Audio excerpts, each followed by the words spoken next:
पहले बड़ी खबर आपको बता दें, ईरान पर ट्रंप की आपात बैठक को लेकर खुफिया अधिकारियों के साथ यह बैठक होने जा रही है। ईरान पर हमले के विकल्प पर इस बैठक में चर्चा होगी। ट्रंप को हमले का ब्लूप्रिंट सौंप दिया गया है। ईरान पर हमले की तैयारी पूरी कर ली गई है।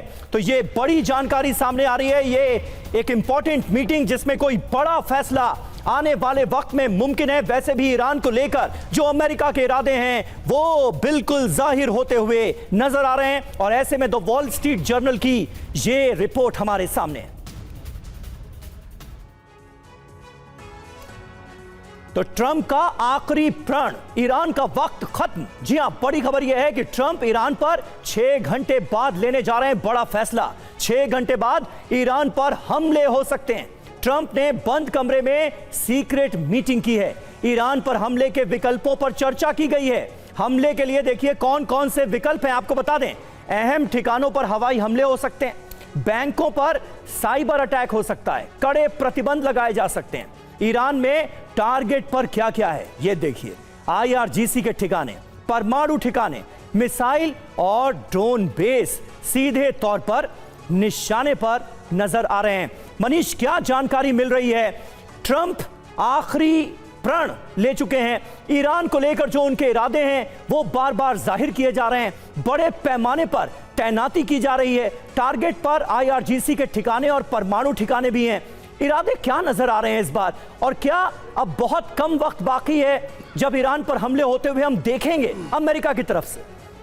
देखिए, सबसे बड़ी बात है कि ये बात आप कह सकते हैं कि इस बार ट्रंप ज़्यादा गंभीर हैं। हाँ। 2 हफ्ते पहले की तुलना में जब वो प्रदर्शनकारियों को सपोर्ट दे रहे थे और कह रहे थे कि मदद भेजी जा रही है, उसकी तुलना में इस बार वो ज़्यादा गंभीर हैं और बहुत गंभीरता के साथ इस बात पर विचार कर रहे हैं कि कैसे ईरान पर हमला किया जाए। उनके तमाम सैन्य सलाहकारों ने जो उनको फीडबैक दिया है और जिसके हिसाब से स्ट्रेटजी बनी है, मोटे तौर पर अगर मैं कहूँ तो प्लान यही है कि ईरान पर इतना जोरदार हमला किया जाए कि उसकी कमर टूट जाए और उसके बाद फिर जैसा कि इजराइल और कुछ मिडिल ईस्ट के देशों ने अमेरिका को सलाह दी है कि केवल एयर स्ट्राइक से वहां रिजीम चेंज आप नहीं कर सकते, आपको लोकल लोगों की मदद चाहिए। तो अमेरिका का प्लान यही है कि हम पहले स्ट्राइक करेंगे और फिर उसमें जब ईरानियन रिजीम कमजोर हो जाएगा तो फिर वहां के लोगों को कहेंगे कि अब जाओ और जाकर तख्ता पलट कर दो। लेकिन यह अमेरिका का प्लान है, ये ट्रंप का विचार है। लेकिन ईरान ने भी उस हिसाब से तैयारी कर रखी है।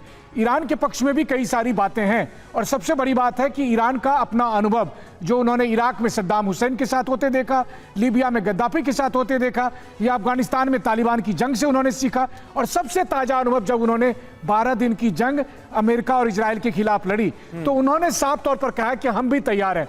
अब सवाल यह है कि अगर अमेरिका की तरफ से पहले राउंड का हमला होगा और ईरान भी हमला शुरू करेगा तो एक बात तो तय है, किसी भी कीमत पर यह लड़ाई 2 घंटे 4 दिन या 2 हफ्ते की नहीं होगी, फिर यह जंग बड़ी होगी। कम से कम यही अभी समझ में आ रहा है।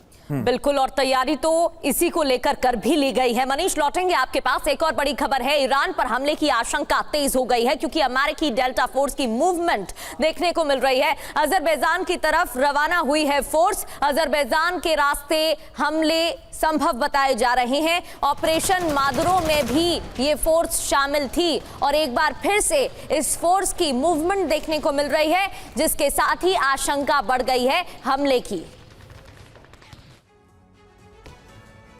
और देखिए, इससे पहले वेनेजुएला का नाम लेकर ईरान को धमकाने की भी कोशिश की गई थी और अब डेल्टा फोर्सेस का ये मूवमेंट कुछ बड़ा होने वाला है लग रहा है। ईरान के समर्थन में अजरबैजान भी आ गया है। अपना एयर स्पेस इस्तेमाल नहीं होने देंगे, ये अजरबैजान ने कहा है। अजरबैजान का अमेरिका को जवाब, ईरान के खिलाफ एयर स्पेस का इस्तेमाल हम नहीं होने देंगे। अजरबैजान के विदेश मंत्री ने अब्बास अराक्ची से बात भी की है।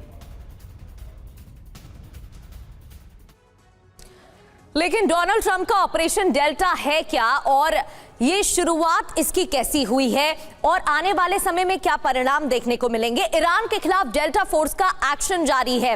अजरबैजान की तरफ डेल्टा फोर्स बढ़ रही है, मूवमेंट तेज हो गया है। अजरबैजान से ईरान पर हमलों की आशंका है और ईरान में तख्ता पलट की अटकलें भी इसके साथ तेज हो गई हैं। जी हाँ, डेल्टा फोर्स कितनी खतरनाक है ये आपको बता दें। तेजी से सटीक कार्रवाई की अद्भुत क्षमता है इसके पास। कई स्पेशल ऑपरेशंस को अंजाम दिया गया है। हाल ही में हमने देखा वेनेजुएला में किस तरह से मादुरो का तख्ता पलट करने की कोशिश की गई। मादुरो को किडनैप कर लिया गया वेनेजुएला से, वो भी उनकी पत्नी के साथ। ये डेल्टा फोर्स का ही कारनामा था। सीरिया में बगदादी को ढेर भी इसी फोर्स ने किया। एबटाबाद में ओसामा बिन लादेन का खात्मा भी डेल्टा फोर्स ने किया था और अब इसकी मूवमेंट नजर आई। बिल्कुल। और महेश सचदेवा सर, आपसे मैं समझना चाहूंगी, क्योंकि यहां पर लगातार ईरान की तरफ से भी बयान दिए जा रहे हैं और जिस तरीके से प्रदर्शनकारी को फांसी देने का मामला भी बीते हफ्तों में देखने को मिला, इससे तो साफ है ईरान ने ये क्लियर कर दिया कि ईरान झुकने वाला नहीं है। तो इसके लिए अमेरिका को भी तैयार रहना होगा। जी, मेरे ख्याल से जैसा और विशेषज्ञों ने भी कहा है, मानव अधिकारों के हनन या प्रदर्शनकारियों के को यातनाएं देने या उनको फांसी देने के बारे में जो भी कहा गया है वो एक दिखावा है। और ट्रंप साहब का जो पीछे का जो उद्देश्य है वो मनोवैज्ञानिक युद्ध जारी रखने का है किसी न किसी बहाने से।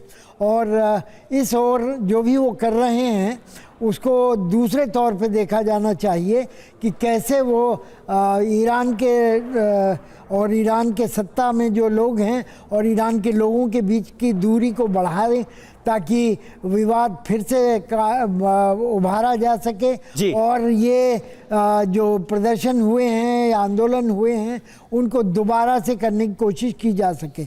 12 दिन के युद्ध में जनता ईरान के सत्ता के लोगों के साथ रही और इस बार वो चाहते हैं कि इसका ऐसा दोबारा ना हो, तो इसलिए ये सब प्रयास किए जा रहे हैं।